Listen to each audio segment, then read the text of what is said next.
Welcome बच्चों। आज हम लेसन नंबर 8 पढ़ेंगे ज्योग्राफी में, जिसका नाम है natural region and life equatorial region. एक नेचुरल रीजन, एक प्राकृतिक एरिया कैसा होता है? एक नेचुरल रीजन एक बहुत बड़ा सा एरिया होता है जहाँ पर क्लाइमेट, उस एरिया का सॉइल और उस एरिया का जो वेजिटेशन है उनमें जो है समानता देखने को मिलती है। हमारी अर्थ है वो अपनी एक्सिस पे टिल्टेड है, तो जो सन से रोशनी आती है, सनलाइट आती है हमारी अर्थ को, वो सनलाइट जो है इक्वल अमाउंट में हमारी अर्थ के सारे एरियाज को नहीं मिल पाती है। कुछ एरियाज ऐसे होते हैं जहाँ पर ये जो सन की रोशनी है वो एकदम डायरेक्ट आती है, ठीक है। और कुछ एरियाज हमारी अर्थ पे ऐसे हैं जहाँ सनलाइट है वो बहुत ही कम मात्रा में पहुँचती है, ठीक है। तो इस वजह से इन एरियाज में जहाँ पे सन की रोशनी बहुत कम मात्रा में पहुँचती है, यहाँ पर जो टेम्परेचर है वो कम रहता है और ये रीजन्स जो है वो थोड़े ठंडे रहते हैं। वो एरियाज जहाँ पर सन की लाइट डायरेक्ट पहुँचती है, उन एरियाज में जो टेम्परेचर होता है वो बहुत ज़्यादा होता है, हॉट होता है, वहाँ का जो क्लाइमेट होता है। और ऐसे एरियाज में हमेशा नमी और उमस बनी रहती है। अर्थ को बेसिकली टेम्परेचर के बेसिस पे 3 पार्ट्स में बांटा गया है।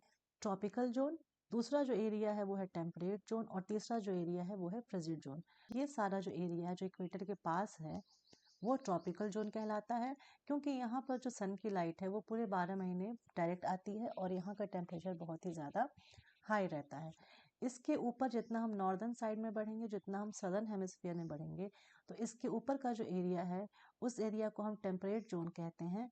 और इसके भी ऊपर जो एरिया है लास्ट में जो पोल्स के पास पाया जाता है, उस एरिया को हम फ्रिजिड जोन कहते हैं। तो हमारी अर्थ जो है वो बेसिकली 3 जोन्स पर डिवाइडेड है: tropical zone, temperate zone and frigid zone. Tropical zone में इक्वेटोरियल रीजन आता है जो आपका इक्वेटर है, सवाना रीजन आता है, ट्रॉपिकल मॉनसून आता है, ट्रॉपिकल डेजर्ट आते हैं। टेम्परेट जोन में मेडिटेरेनियन रीजन आता है, temperate grassland, temperate desert, west European type, China type और Saint Lawrence type. Frigid zone में टुंड्रा और टाइगा रीजन्स आते हैं।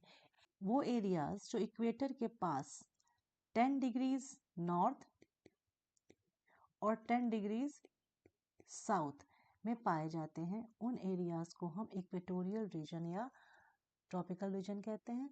इक्वेटोरियल रीजन इसलिए कहते हैं क्योंकि ये एरियाज इक्वेटर से बहुत पास में होते हैं, इसलिए इसे हम इक्वेटोरियल रीजन कहते हैं। ये हमारा वर्ल्ड का मैप है और ये जो पूरी ग्रीन बेल्ट आपको दिख रही है वो पूरी ग्रीन बेल्ट जो है ये आपका इक्वेटोरियल रीजन है। यहाँ पे हमारे अमेजोन फॉरेस्ट है, ठीक है, जो हमारे साउथ अमेरिका में ये इसी रीजन में पड़ते हैं। साथ साथ जो गिनी आइलैंड है और जो कॉन्गो वैली है वो भी इसी इक्वेटोरियल एरिया में पड़ती है। और जो एशियन कॉन्टिनेंट में जो हमारे आइलैंड्स का ग्रुप है, ठीक है, वो सारा जो है इस एरिया में पड़ता है। अब हम इस एरिया के क्लाइमेट के बारे में पढ़ेंगे। यहाँ का जो टेम्परेचर होता है वो पूरे साल बहुत ज़्यादा हाई होता है, बहुत गर्मी होती है यहाँ पर। साथ साथ इस एरिया में बहुत ज़्यादा बारिश भी होती है। बहुत ज़्यादा टेम्परेचर होने की वजह से और बहुत ज़्यादा बारिश होने की वजह से जो यहाँ की एयर है उसमें जो है मॉइस्चर बहुत ज़्यादा रहता है, जिस वजह से यहाँ पे उमस वाली फीलिंग आती है। और इस तरह का जो टेम्परेचर है और इस तरह का जो मौसम है, क्लाइमेट है, वो किसी भी ह्यूमन बीइंग के रहने के लिए बिल्कुल भी फिट नहीं है। तो यहाँ पे रहना जो है वो बेसिकली अनहेल्दी है और अनकंफर्टेबल है। वेजिटेशन मतलब होता है किसी पर्टिकुलर एरिया में पाए जाने वाले प्लांट्स और ट्रीज के नेचर, उनके बारे में पढ़ना। यहाँ पे जो जंगल होते हैं वो सदाबहार होते हैं। क्यों सदाबहार होते हैं? क्योंकि यहाँ पे टेम्परेचर बहुत ज़्यादा होता है और बहुत ज़्यादा बारिश होती है।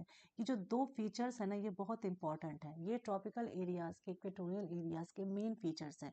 High temperature and heavy rainfall, ये 12 महीने इनका ये through out the year same रहता है। और यहाँ पे सदाबहार पेड़ तो होते हैं, जंगल तो होते हैं, पर इतने ज़्यादा डेंस, इतने घने होते हैं और पेड़ बहुत लंबे लंबे होते हैं। सब कुछ एकदम हरा हरा दिखता है, पूरी ग्रीनरी दिखती है हर जगह। इतनी ज़्यादा घना जंगल होता है ये कि सूरज की रोशनी भी जो है जंगल के अंदर ज़मीन तक नहीं पहुँच पाती है।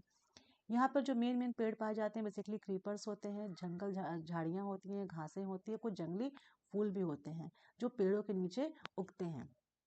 साथ साथ हम यहाँ पे फोटो में देख सकते हैं, जैसा कि आप देख रहे हैं कि यहाँ पर जो पेड़ है, यहाँ पर इन पेड़ों से बहुत सारे क्लाइंबर्स बेली लिपटी हुई हैं।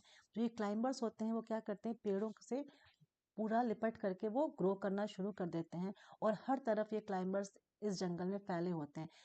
इस एरिया में पाए जाने वाले कुछ वैल्यूएबल ट्रीज जो हैं वो हैं rubber tree, cinchona, rosewood, palm tree, mahogany और एबोनी।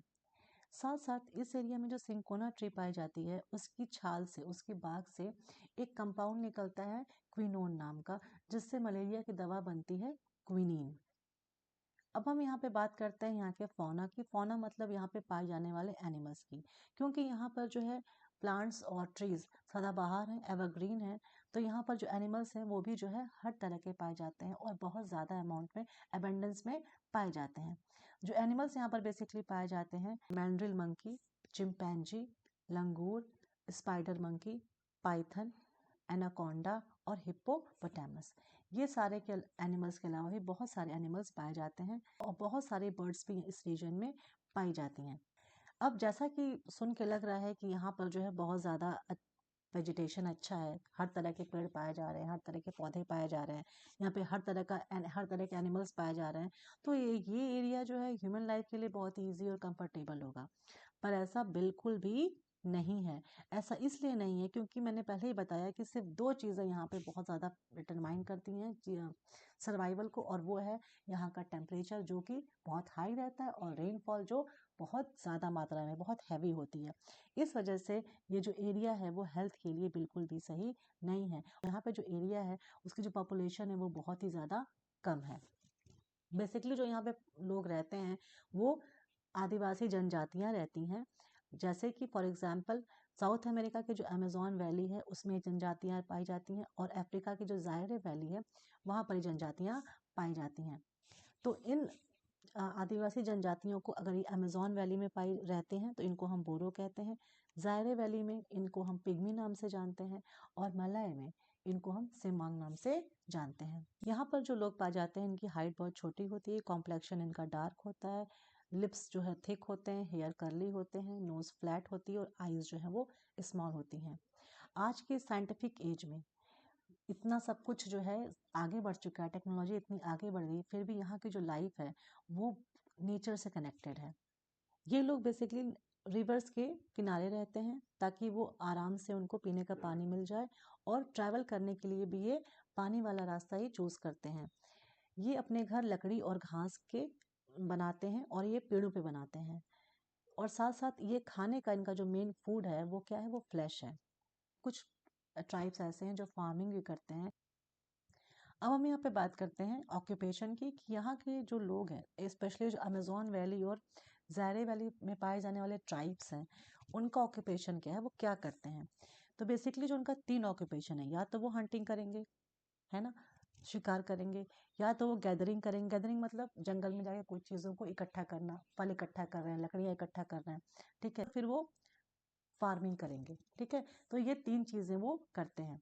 हंटिंग में वो जंगली जानवरों का शिकार करते हैं, या तो फिर वो फिशिंग करते हैं। वाइल्ड एनिमल्स की अगर वो हंटिंग करते हैं तो 2 पर्पस के लिए करते हैं, या तो फ्लैश के लिए या फिर स्किन एंड बोन्स के लिए। और अगर वो फिशिंग करते हैं तो वो भी 2 पर्पस के लिए करते हैं, या तो फिर फ्लैश के लिए ताकि वो उसे एज अ फूड यूज़ कर सकें, या फिर ऑयल एंड फैट के लिए। अगर वो गैदरिंग करते हैं जंगल में जाके, तो गैदरिंग में वो कई चीज़ें गैदर करते हैं, जैसे ट्यूबर क्रॉप्स, बनाना, ताकि वो उसे खा सके, एज अ फूड यूज़ कर सकें। साथ साथ वो लकड़ियाँ भी इकट्ठा करते हैं ताकि वो घर बना सकें। जो यहाँ पर ये जो चीज़ें हैं, ऑयल या फिर एलिफेंट का टस्क हो गया, स्किन, एनिमल्स की स्किन हो गई, रबर मिल्क हो गया, इसका इस्तेमाल वो करते हैं चीज़ों को खरीदने के लिए। उन्हें जब चीज़ें खरीदनी होती हैं तो वो इनके एक्सचेंज में अपनी चीज़ों को जो उन्हें चाहिए वो उसको खरीद सकते हैं। बहुत सारे ऐसे ट्राइब्स भी हैं जो हंटिंग और गैदरिंग के अलावा कल्टीवेशन भी करते हैं, और जिस टेक्निक का वो यूज़ करते हैं उसे शिफ्टिंग कल्टीवेशन कहते हैं। शिफ्टिंग कल्टीवेशन में क्या होता है कि जंगल में जिस एरिया में उन्हें खेती करनी होती है उस एरिया में जो भी पेड़ और पौधे जो भी होते हैं वो उसको जला देते हैं। जलाने के बाद फिर उस एरिया को वो खुरपी से या फिर कुदाल से उसको जो है ज़मीन को पूरा साफ करते हैं और फिर उसमें वो खेती करते हैं। कुछ सालों बाद जब वो खेत जो है उसमें न्यूट्रिशन कम हो जाता है, वो खेती करते करते धीरे धीरे वो ज़मीन बंजर हो जाती है, तब वो उस जगह को छोड़ करके वो नेक्स्ट दूसरे जगहों पे मूव करते हैं, फिर वहाँ के एरिया को क्लियर करके, उस जगह को क्लियर करके और फिर वहाँ पे यही प्रोसेस अपनाते हैं और फिर वहाँ पे भी खेती करते हैं। इस तरह से एक जगह पे खेती करना, फिर उसको छोड़ के दूसरी जगह पे शिफ्ट करके खेती करना, इसी प्रोसेस को जो है शिफ्टिंग कल्टीवेशन भी कहा जाता है। इंडोनेशिया के एक आइलैंड जावा में जो फार्मर्स रहते हैं वो फार्मिंग बहुत साल से कर रहे हैं, क्योंकि वहाँ का जो सॉइल है वो बहुत फर्टाइल है, बिकॉज वो वॉल्केनिक है और प्लस उस आइलैंड पे टेक्निकल डेवलपमेंट भी हुआ है। तो इस वजह से इस आइलैंड पे जो लोग रहते हैं, जो ट्राइब्स रहते हैं, वहाँ पे उनकी जो पॉपुलेशन है वो ज़्यादा है। बहुत सारे एफर्ट्स किए जाते हैं इन लोगों को, जो लोग रहते हैं ट्राइबल लोग इन एरियाज़ में, उनके रहने की जो व्यवस्था उसको सुधारने के लिए। प्लस सबसे बड़ी बात ये है कि इस एरिया में जो ये पूरा इक्वेटोरियल बेल्ट है, इस एरिया में बहुत सारे मिनरल्स पाए जाते हैं और इन मिनरल्स को निकालने के लिए बहुत बड़ी बड़ी मशीनें भी इंस्टॉल की गई हैं। जो मेन मिनरल्स इन एरिया में पाए जाते हैं वो है बॉक्साइट, निकल, कॉपर, टिन, ऑयल एक्सेट्रा। बहुत सारे जंगलों को क्लियर किया जा रहा है ताकि बड़े बड़े फार्म्स बना सकें और बहुत ज़्यादा अमाउंट में अनाज को उगा सकें। तो इससे एक बुरा असर ये पड़ता है कि जो खेती के लिए और मिनरल्स को एक्सट्रैक्ट करने के लिए जो जंगलों को क्लियर किया जाता है, इस वजह से बहुत सारे प्लांट्स और बहुत सारे एनिमल्स जो हैं उनका जो घर है वो डिस्ट्रॉय हो रहा है, प्लस वो खुद भी जो है वो डिस्ट्रॉय हो रहे हैं।